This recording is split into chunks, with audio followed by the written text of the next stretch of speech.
여러분 행복한 주일 보내셨습니까?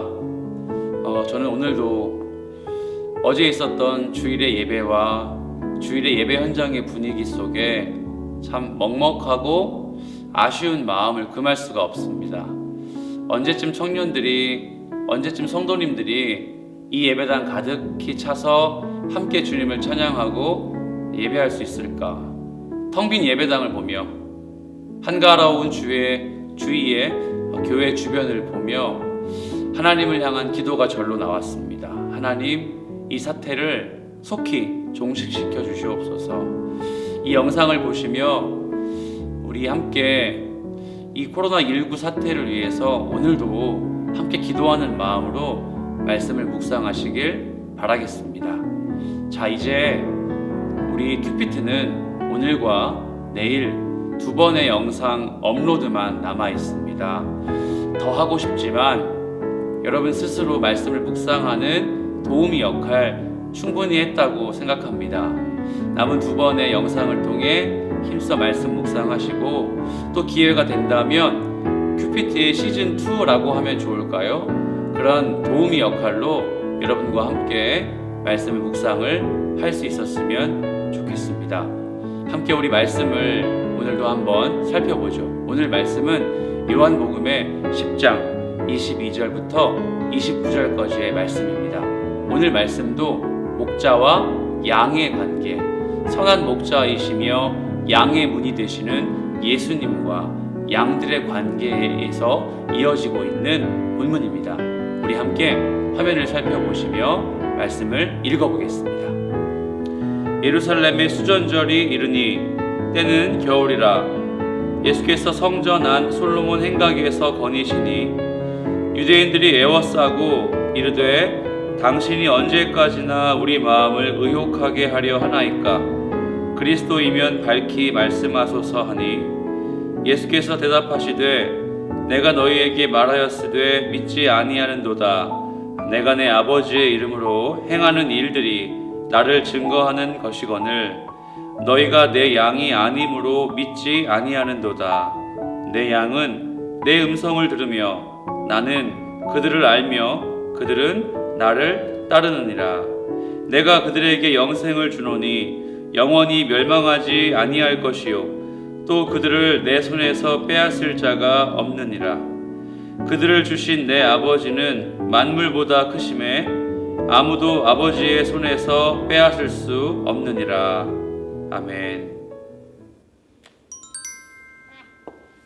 수전절이라는 명절에 유대인들이 예수님을 찾아옵니다. 마침 성전 안 솔로몬 행각을 거니시던 예수님을 만난 이 유대인들은 예수님을 애워싸고 질문 세례를 퍼붓습니다. 그 질문의 내용은 어떤 것이었죠? 아마 그들의 뉘앙스를 가지고 이 질문을 재해석해 보면 이런 내용일 것 같죠? 예수님이 정말 그리스도이십니까? 우리가 궁금해서 죽겠습니다. 어서 속 시원히 예수님이 그리스도라고 말씀해 주십시오. 그런 유대인들을 향해서 예수님이 뭐라고 말씀하셨을까요? 마치 또 수수께끼를 내는 것처럼 둘러서 자기 자신을 또 표현하십니다. 내가 이미 말했지만 너희가 사람들이 믿지 않고 있다라고 말이죠. 그리고 그들을 향해서 이렇게 얘기합니다. 너희가 나의 양이 아니기 때문에 너희는 나를 믿지 않는다.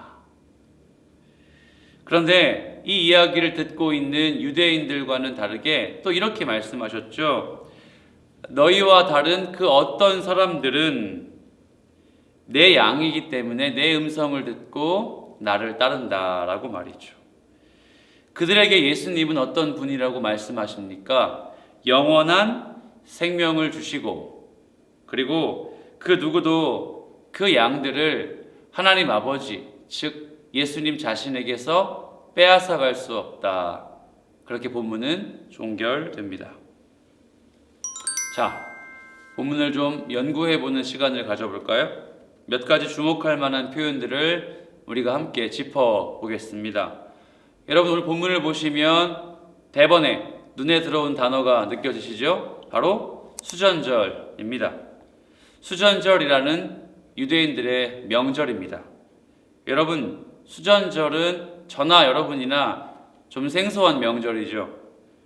6월절, 초막절과 같은 명절들은 성경에서 많이 들어보셨는데 오늘 이 수전절은 그에 비해서 아주 생소한 게 사실입니다. 여러분 왜 그럴까요? 22절의 힌트를 보면 수전절의 힌트가 그냥 겨울이다 정도밖에 나와 있지가 않죠. 왜냐하면 여러분 수전절이 이스라엘 사람들에게 공식적인 명절은 아니었습니다. 그러니까 출애굽기부터 시작된 이스라엘의 역사를 되짚어 볼 때 수전절은 이들의 역사와는 조금 동떨어진 명절이라는 뜻입니다. BC 165년, 그러니까 예수님 태어나시기 약 165년 전의 일이었습니다. 시리아의 안티오쿠스 에피파네스 왕이 예루살렘을 접근해서 그 땅을 점령하려고 하는 그때에 예루살렘의 성전에 우상을 숭배하는 행각을 벌입니다. 우상을 숭배하는 행위를 자행했죠. 그게 뭐냐면 그 예루살렘 성전 번제단에 제우스 신전을 세운 겁니다. 제우스 신상을 세웠던 겁니다. 이때 더러워진 예루살렘 성전을 회복해야 되겠다. 무너진 하나님의 권위를 무력으로라도 사수해야 되겠다라고 생각했던 그 어떤 가문이 있었습니다. 그 가문의 이름은 마카비 가문입니다. 마카베우스 혹은 마카비라고 불리우는 그런 가문이죠. 마카비라는 사람을 중심으로 이 시리아의 안티오쿠스 에피파네스 왕과의 결투 전쟁을 벌이죠. 어떻게 됐을까요? 승리했습니다. 승리하고 예루살렘 성전에 하나님의 신성을 회복했다 그렇게 기념했죠. 무력을 써서 그 이방의 민족을 몰아낸 사건, 민족의 자주 독립이라고 할까요? 그 독립을 이루었던 그 사건을 기념하여 훗날에 유대인들은 그 명절을 수전절이라고 부르기 시작했습니다. 수전절은 22절 말씀 그대로 겨울이었습니다. 여러분 성경의 앞쪽을 좀 가셔서 우리가 큐티했던 본문을 좀 돌아가 보겠습니다. 요한복음 7장에 2절 말씀은 이렇게 나와 있어요. 유대인의 명절인 초막절이 가까운지라. 자, 여러분 기억나시죠? 6월절, 초막절 정도는 우리가 가끔씩 들어볼 법한 명절이라고 제가 앞서 이야기했는데요. 이 초막절이 바로 유대인의 대표적인 명절 중에 하나입니다. 요한복음이 만약 시간의 순서로 기록되었다면 초막절 7장의 내용과 오늘 10장 수전절의 내용 사이에는 약 2달간의 간격이 존재합니다. 그러니까 초막절이 지나고 수전절까지 이어오면서 2달의 시간이 흘렀다는 이야기죠. 자, 여러분 이 영상을 보시면서 여러분이 지난 시간에 했던 큐티를 한번 되돌아봅시다. 이때의 시간 속에 어떤 일들이 주를 이루었죠? 바로 예수님과 바리새인들의 논쟁, 예수님과 유대인들 간의 논쟁이 주를 이루었습니다. 한창 예수님이 자기 자신을 혹시 기억나십니까? 에고 에이미, 무엇이죠? 나는 무엇이다. 예수님 자신을 변호할 수밖에 없었던 그 논쟁의 시간을 2달의 시간을 보낸 것입니다. 그렇다면 오늘 본문은 이 22절의 수전절이라는 힌트를 통해 오늘 본문에서 유대인과 예수님의 대화가 어떤 내용을, 어떤 의미를 담고 있는지를 우리가 확인할 수가 있다는 것이죠. 이 수전절이 되면 유대인들은 대략 예루살렘 성전에 제사하러 올라갑니다. 사실요, 유대인의 대표적인 명절은 다 성전에 올라가 하나님을 경배하고 예배하는 그런 전통과 문화가 있어요. 그런데 이 수전절만의 특징이 하나 있는데 그게 무엇이냐면 성전에서 하나님을 예배하는 것도 인정이 되고 오늘 우리가 코로나19 때문에 각자 흩어져 가정 예배를 드리지 않습니까? 가정에서 하나님을 제사하는 것도 인정했다고 합니다. 그래서 그 가정에 8개의 촛대를 두고 약 8일간 하나의 촛불을 켜면서 이 8개의 촛불이 다 밝혀질 때까지 이 8일간의 시간을 수전절로 지켰던 것이죠. 어떻게 그럴 수 있을까요? 왜 촛대에 불을 붙이면서 그 명절을 지킬 수 있을까요? 바로 예루살렘의 빛 되신 하나님의 그 주권이 밝히 빛났다. 다시 회복되었다는 걸 기념하기 위해서입니다. 그렇게 예루살렘의 성전의 회복과 민족의 독립, 무력으로 그 이스라엘 민족의 주권을 회복한 그 일, 그걸 기념하는 수전절. 그 수전절의 중간에 예루살렘의 유대인들이 바로 예수님을 향해 질문합니다. 여러분, 그 질문의 내용이 무엇일까요? 두 번째로는 그 질문의 내용을 한번 짚어봅시다. 제가 아까 이렇게 의역을 했죠. 예수님, 저희가 답답해 죽겠습니다. 궁금해 미치겠어요. 혹시 예수님 그리스도이시면 밝히 주님이 그리스도라고 이야기해 주십시오 라고 말입니다. 오늘 이 수전절의 연관성과 지금 이야기한 유대인들의 질문 사이에는 정확한 한 가지의 관점이 존재합니다. 오늘 본문의 핵심입니다. 여러분, 이 수전절은 마카비 왕조가 무력을 써서 그들의 민족을 구했다는 기념일입니다. 이 수전절에 예수님에게 찾아간 유대인들의 질문은, 그 그리스도가 맞는지에 대한 질문은 바로 이 수전절의 의미에 담겨 있죠. 예수님, 우리가 알고 있는 그리스도 맞으시다면 바로 맞다고 밝히 말해 주십시오. 자, 바꿔 말하면 우리의 민족을 구원할 영웅, 정치적인 지도자가 예수님 맞으시다면 이제 그만 우리의 인생이, 우리의 억압이 너무 지치고 힘이 듭니다. 그래서 예수님 지금 그게 예수님이 오신 목적이라고 하루빨리 이야기해 주십시오 라고 유대인들이 예수님을 향해 질문하고 있다는 말입니다.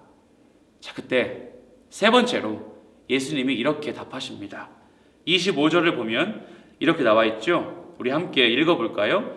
예수께서 대답하시되 내가 너희에게 말하였으되 믿지 아니하는도다. 내가 내 아버지의 이름으로 행하는 이 일들이 나를 증거하는 것이거늘. 예수님께서 행하시는 일이 곧 나를 어떻게 한다? 증거한다. 예수님은 그리스도가 맞냐는 유대인들의 질문에 이런 대답을 하셨습니다. 내가 행하는 일이 곧 나다. 사랑하는 여러분, 예수님이 하시는 일이 곧 예수님을 나타내 줍니다. 그렇다면 예수님이 지금 그들에게 어떤 일을 하실런지 우회적으로 말씀하고 계시죠. 적어도 예수님은 로마로부터 이 민족을 구원할 정치적인 지도자의 일은 나의 일이 아니다. 너희들에게 무력을 함께 사용해서 저들 민족을 이기도록 돕는 앞장서는 지도자의 역할이 나의 역할도 아니다. 나의 하는 일. 그러니까 목숨을 바쳐 너희들을 구원하고 나의 죽음도 불사하며 너희들을 영원한 생명으로 이끌 그 일, 그게 곧 나다. 사랑하는 여러분, 이 일들을 말씀하실 때에 예수님은 알고 계셨습니다. 이 일들에 함께하고 이 일들에 해당할 양들이 유대인들, 질문한 사람들은 아니라는 건 말이죠. 여러분, 이해가 되셨습니까? 우리가 함께 이 말씀을 묵상하며 우리 자신에게 좀 적용하고 대입해 봤으면 좋겠어요. 예수님을 믿고 예수님을 따르고 오늘 말씀처럼 예수님을 선한 목자라고 그렇게 평가하고 존귀하게 찬양하는 우리가 여전히 예수님을 향해 정치적인 지도자의 역할을 구하고 있는 유대인들의 모습과 같이 우리도 참된 구원의 행복은 저 뒷전으로 넘기고 나의 일상의 만족과 내가 진짜 현실에서 내 삶의 현장에서 하고 싶은 그 기도의 제목을 아뢰는 그런 대상으로만 예수님을 그리스도라 이렇게 부른다면 예수님 우리에게 말씀하시는 것이죠. 나의 하는 일이 나를 증거하는 것이다. 사랑하는 아무개야, 네가 나에게 구하는 일이 나의 하는 일이 맞다면, 즉 구원을 고백하고 구원이 삶의 목적이며 구원을 통해 이루실 하나님의 계획을 삶의 우선순위로 놓고자 하는 너의 고백이 맞다면 바로 그 사람, 네가 나의 양이다. 여러분, 이 말씀이 오늘 이 하루를 살게 하는 또 하나의 힘이 될 줄로 믿습니다. 예수님은 우리에게 양으로 말씀하시죠. 예수님은 우리에게 선한 목자가 되셔서 사랑하는 그의 양들에게 말씀하시죠. 너의 만족과 너의 현실의 유익을 구하지 않고 참된 구원을 삶의 최우선순위에 놓고 그 구원의 고백과 감격을 통해 예수님의 주권, 나와 함께 하시는 예수 그리스도의 임마누엘, 그것만 구하는, 그거로 삶의 만족을 경험하는, 그게 그리스도인의 사명이며 성도의 직분이다. 이걸 말씀하신다는 사실을 기억하시는 저와 여러분이 되시길 예수 그리스도의 이름으로 축복합니다. 아멘. 참 좋으신 주님, 예수님이 행하시는 일을 통해 예수님이 우리에게 증언하시는 것을 고백하게 도와주시옵소서. 오늘도 예수님의 주권, 나와 함께 하시는 그 구원의 감격, 그것만 고백하고 그것만 기도하며 그것만 내 삶의 가장 최우선순위에 있다는 사실을 힘써 부르짖는 그리스도인이 될 수 있도록 도와주시옵소서. 사랑의 주님, 우리 청년들 일상의 노고가 힘이 들고 삶이 어렵습니다. 우리의 힘과 우리의 에너지를 쏟아부어도 우리의 마음처럼 인생이 돌아가지 않는 것을 우리가 경험합니다. 이 젊은이들에게 그걸 거스를 수 있는 힘을, 말씀의 능력을 허락하여 주옵소서. 살아계신 예수 그리스도의 이름으로 기도합니다. 아멘.